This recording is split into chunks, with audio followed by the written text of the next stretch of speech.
Rondo 3's one-button design makes it incredibly simple to turn your audio processor on and off. Let's take a closer look. To switch on Rondo 3, press the on-off button in the center of the audio processor cover for approximately 2 seconds.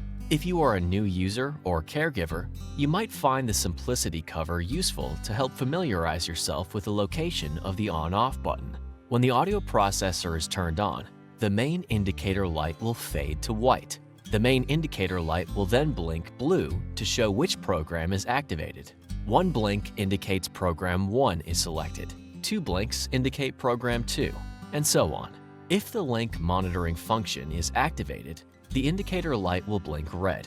The indicator light will blink green when Rondo 3 is correctly positioned on your head.